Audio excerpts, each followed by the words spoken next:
Cute, Miss Bisu.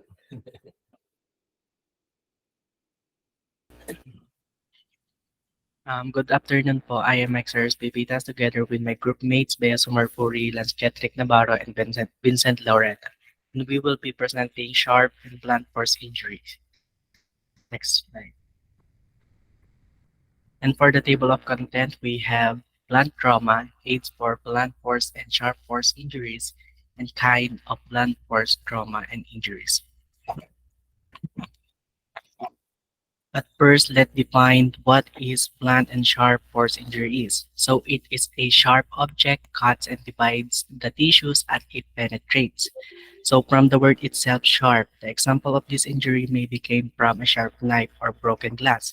So let me give you an example. When a person gets stabbed by a knife, what usually happens in the penetrate? Pabalik ng slides.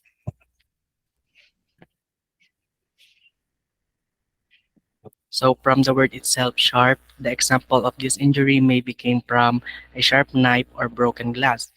So let me give you an example. When a person gets stabbed by a knife, what usually happen in the penetrating area? When you get stabbed, di ba nagkakaroon ng open wounds? At yun ang tinatawag na sharp force injury. Dahil sa pag-penetrate ng knife sa katawan ng tao, nagkakaroon ng open wound. Kaya sabi dito, it divides the tissue. But a wound produced by a blunt impact tears, shears, and crushes, falls, collusion, or blows with a blunt instrument such as a hammer, brick, bat, fist, or pipe are typically result in blunt force injuries. So ano naman ang blunt force injuries? And for the blunt force injuries naman, sabi dito, ang main cause ng injury na to ay galing sa suntok tulad ng sabi dito, hammer, brick, bat, fist, or pipe. Ano naman ang nangyayari kapag nagkakaroon ng blunt injuries? For example, we all know what is fraternity is. Example, si A sumali sa isang frat. Bago siya makasali, dadaan muna siya sa initiation, which is tradition nila bago kanila i-welcome sa kapatiran. Ano bang ginagawa? Hinahampas ng paddle. Sa pagdami ng palo, nagkakaroon ng pamamaga sa penetrating area and eventually nagkakaroon ng ubing kulay or minsan yellowish. Ang main cause nito ay dahil sa force na nanggagaling sa paddle na inahampas sa hita ng tao. Minsan may mga hindi pumuputok kaya nagkakaroon ng pamumuo ng dugo inside their skins. Yung mga napunit or rupture na tissue sa skin na nagkakos ng pagdudugo ay hindi nakakalabas. Yan na nagdudulot ng blunt injuries. Mamaya ipapakita ko sa inyo ang picture ng blunt injuries. Next slides. So for the further explanation, let's differentiate blunt and sharp force injuries. Blunt trauma injuries include abrasions, bruises, contusions, hematomas, avulsions, fractures, and laceration. While sharp force injury include stab wounds, inside wounds, and cuts. So take note of this. Even though laceration and cuts both involve a break in the skin, they are not synonymous, meaning they are alike but not the same. Laceration are similar to cuts in that they are caused by a sharp object such as knife breaking or tearing the skin. The only difference is that laceration refers to a wound that jug or torn. Next slide. And again, blunt blunt force trauma injuries resulting from an impact with a dull, firm surface or object. Sharp force injury, sharp force wounds are defined as inside wounds, cuts, penetrating inside wound, or sharp wounds, non-human bites, and bind fractures for medical or illicit use. Next slide. So ito yung example ng blunt and sharp force injuries. For the blunt injury, we have a woman with a black eye, and for the sharp force injury, stab wounds of knives. Next slide. So that is for the introduction of blunt and sharp force injury. To give you further ideas about this topic, the next reporter is Lance Navarro.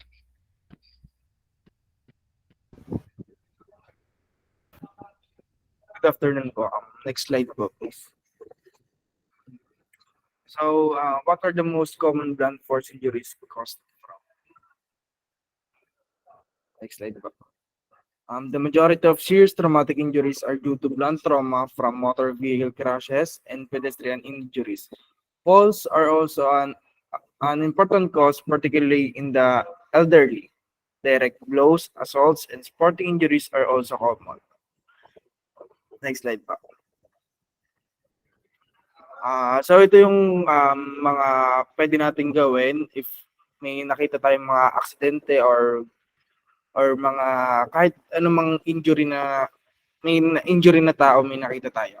For motor vehicle accidents naman, first aid, check if anyone is hurt. Make sure to take pictures of the accident. Move your vehicle to the side of the road if possible. Yung mga sunod naman, yung mga sa mga pulis na yan, sa mga mag-iimbestiga na yan, yung mga situation, kung ano bang nangyari, anong cause ng aksidente, sila na yung bahala doon. Pero kung may tutulong naman tayo, parang pagtawag lang ng ambulansya, yun na lang yung may kaya natin itulong for them to recover agad. Sa mga pedestrian injuries naman po, huwag tayo mag-panic and i-try muna natin i-determine kung ano yung nangyari or yun, tawag tayo ng ambulance or police. Tapos kung sino man yung nakabangga, kunin natin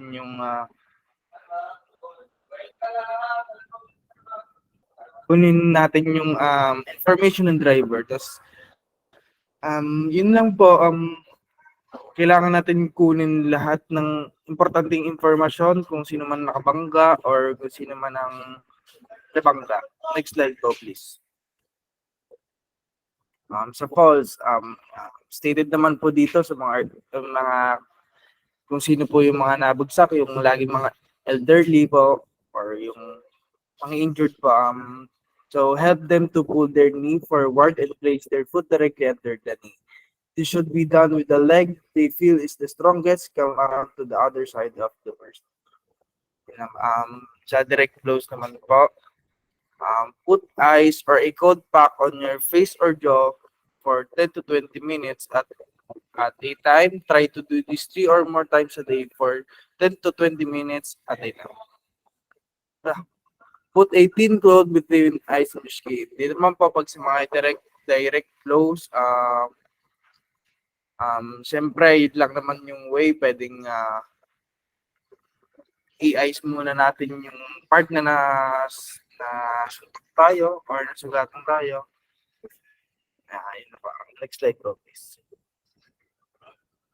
Sa assaults po, dito naman po ay pwede pong maging psychological po yung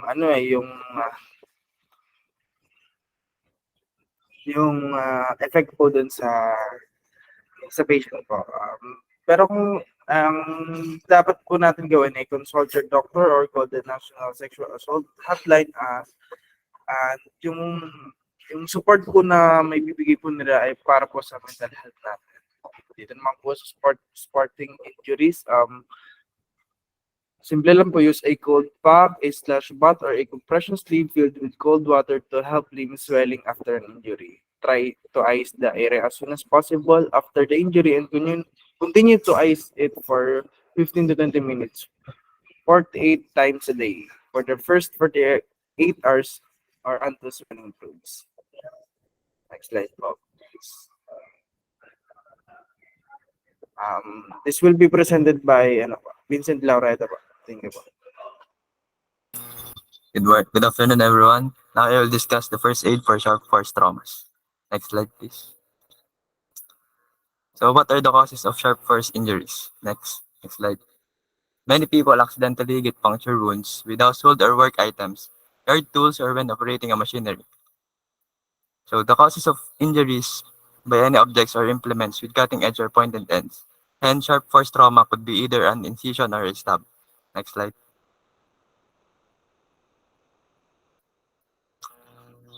First aid for stab wound. The first is to always ensure the area is safe and you are not in any danger before commencing any first aid. Next is to protect yourself and wear gloves if possible. Talk to the casualty and quickly establish if there is any response, or if they are unconscious. If they are unconscious and breathing, put them into the recovery position and treat any obvious bleeding.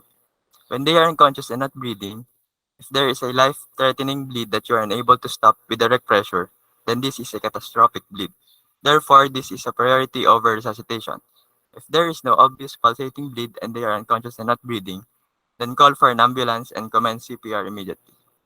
Next slide. So in treating a victim of serious bleeding, first is to apply direct pressure to try and control bleeding. If the bleeding can be controlled with pressure, keep holding for 10 minutes as it takes this amount of time for clots to form. Keep checking their vital signs, level of consciousness, and breathing and expect that they may deteriorate. Last is to ensure the emergency services, ambulance, and police have been informed. Next slide. Tourniquets. So on tourniquets is a device such as a strip of cloth or a band of rubber that is wrapped tightly around a leg or an arm to prevent the flow of blood to the leg or the arm for a period of time. If someone is bleeding from their limb and the bleeding is pulsating and unable to be stopped with direct pressure, you need to use a tourniquet. A commercial tourniquet will undoubtedly be more effective and easier to use. However, an improvised tourniquet will work and save lives. So, to use an improvised tourniquet, one of the easiest ways to make an improvised tourniquet from the contents of a standard first aid kit is to use a triangular bandage folded into a broad fold bandage. Then tighten the tourniquet using scissors as a windlass. Please note a tourniquet should be at least 4 cm wide to prevent localized damage to nerve tissues. So the step-by-step guide is to first place the knife or your scissors on top of the knot and tie another knot on top of them. The next step is to use the knife or your scissors as a windlass to wind around and tighten the tourniquet. Next is the windlass can be secured either by tying another triangular bandage to stop it from unwinding or by wrapping and tying both ends of the triangular bandage around the ends of the windlass to ensure it remains in place.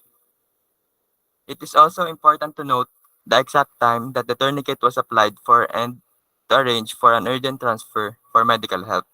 Also ensure that you tell them where and when the tourniquet was applied.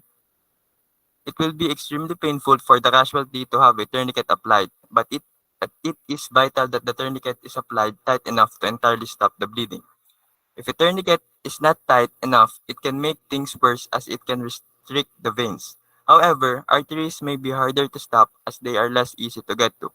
If the venous return is stopped by the tourniquet, the only place for blood to come out is from the wound. Also note that never be tempted to loosen or remove a tourniquet. Once applied, tourniquet should only ever be removed by a doctor in a hospital setting. Removing a tourniquet outside of a hospital setting is likely to be fatal as accumulated toxins flood the bloodstream. Next slide. So another type of sharp force injury is incised wounds. First aid for incised wounds. Incised wounds are caused by sharp objects such as knives or shards of glass, slicing into the skin depending on the injury. Underlying blood vessels can be punctured, leading to significant blood loss. A severed artery is a medical emergency because the muscular action of this blood vessel will pump the entire blood supply out of the wound in just a few minutes. The first aid for incised wounds is first to remove the clothing around the site for easier access. Next is to apply pressure directly to the wound with your hands to stem the blood flow. Cover the wound with a sterile dressing if possible and continue to apply direct pressure. Try to raise the injured area above the level of the person's heart and don't remove existing dressings if they become saturated with blood, but instead add fresh dressings over the top. Last is to seek urgent medical attention. You may need to call an ambulance if you cannot stop the bleeding or are feeling faint, sweaty, or dizzy. Next slide. Um, Good afternoon, everyone. So, for the types of blunt force trauma injuries, we will be having a bunch of jumbled letters that um, that wait lang. That makes up a wait lang, a type of blunt force trauma injury. So for this, can you guess what blunt force trauma injury this is? So for the first one, it's concussions. Concussions or bruises. It is the black and blue marks of bruising reveal sites where blood has escaped from the circulation and has clotted in the tissue spaces. Clotted blood muscles clotted blood masses are called hematomas. Bruising occurs when the blood vessels on the surface of the soft tissue of skin are broken, typically resulting in a temporary discoloration of the skin. A specific type of blood clot that may be cause for larger concern is a deep vein thrombosis or a DVT, which can occur after there has been damage to the inner lining of a vein. This damage can occur as a result of blood trauma. Deep vein thrombosis typically forms deep in the legs but can occur in other parts of the body, such as the arm.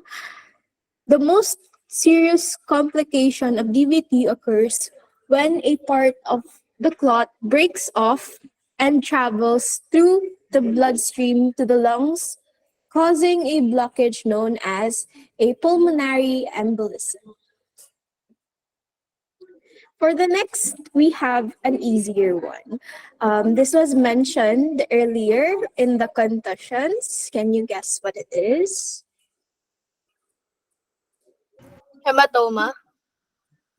Yun, tama. Wait lang. Nawawala yung hyperlink. Okay, nawawala nga. So, for hematoma, a hematoma forms when a blood vessels are ruptured when the bone breaks. As a result of blood-filled swelling or bruise called a hematoma forms. Bones in a hematoma, bone cells deprived of nutrition die. So, as okay, medyo magulo pala yung pagkalagay ko.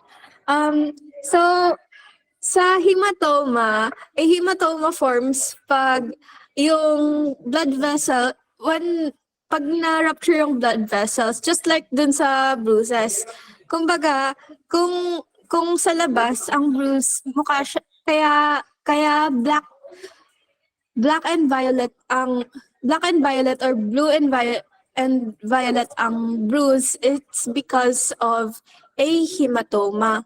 And this also can happen if when a bone breaks.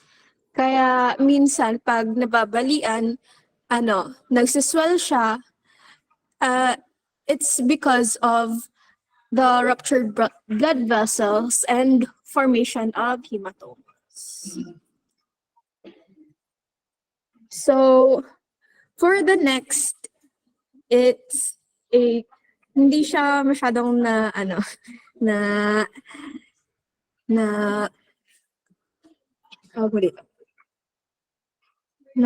mention, but it's, wait, nawawala din yung hyperlink niya. It's abrasion.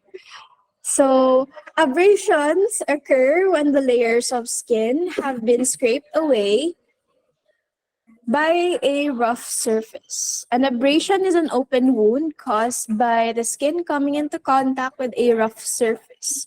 So, if nung bata kayo, natututo pa lang kayong mag-ride ng bike or nadapa kayo somewhere,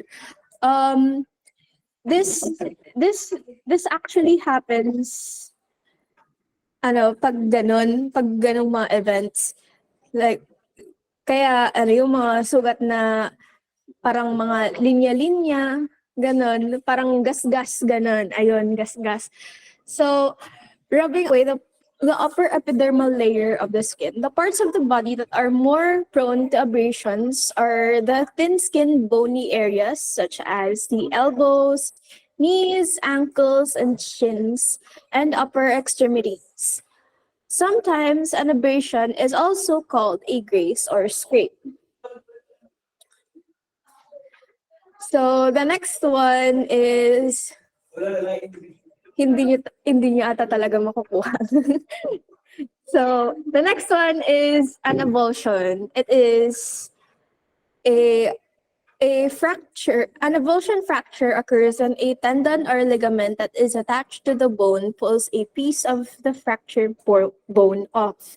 Avulsion fractures can happen anywhere in the body, but are most common in the ankle, hip, finger, and foot. Avulsion fractures are typically treated by resting the area, applying ice packs, and doing exercises to strengthen muscles, improve movement, and help the bone heal. So, avulsion fractures are like sprain pero malala, if tama. Like, parang ganun siya. Kasi the way na i-treat siya is the same way ng pag-treat ng sprain. So, di bale, sprain siya na pinalala.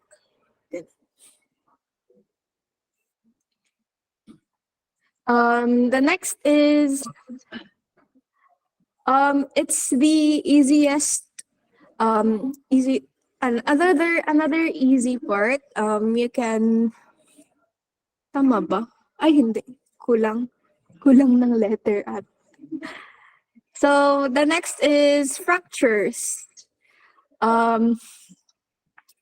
Fractures are complete or partial breaks in bone. Such injuries can often occur in motor vehicle crashes, sports injuries, and physical assaults and falls. So, kanina na-discuss yung about sa mga mga injuries during traffic. So, one most common injury na nangyayari is fractures. So, and aside from this, if you can remember back then sa discussion natin with Doc Bakong, she told us na mas okay magkaroon ng fracture pag bata pa kasi mas hindi pa sa fully develop yung bones, ganun. Kesa ngayon na matanda na, gawa nga ng very na ang bones natin ngayon, hindi na siya katulad nung mga bata pa tayo na madali lang mag-heal, ganun. So, ayun.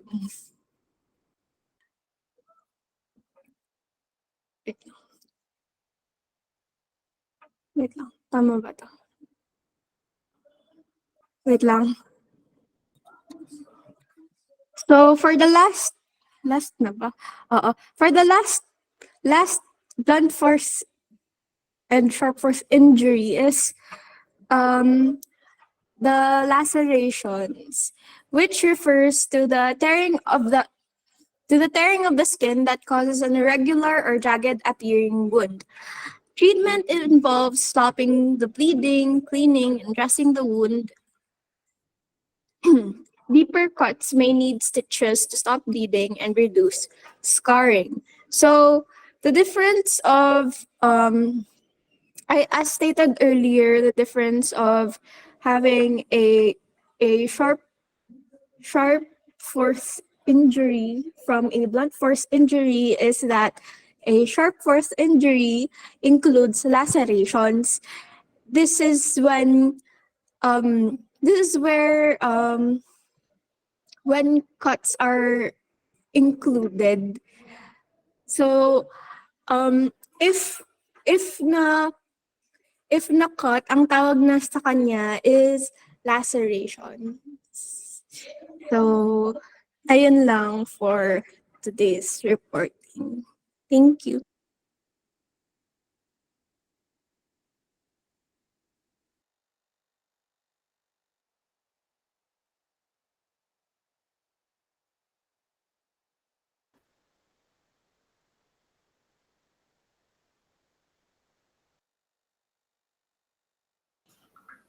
Okay na? Hello? Yes po, yes po. Ah, sige.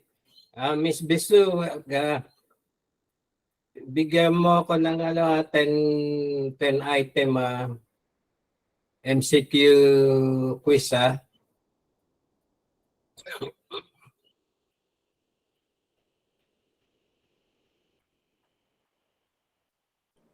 For today po ba? Hindi, isasama ko na lang sa midterm.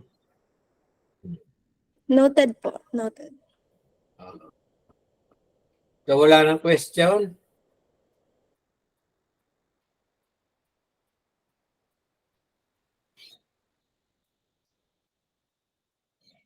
Miss Vivian?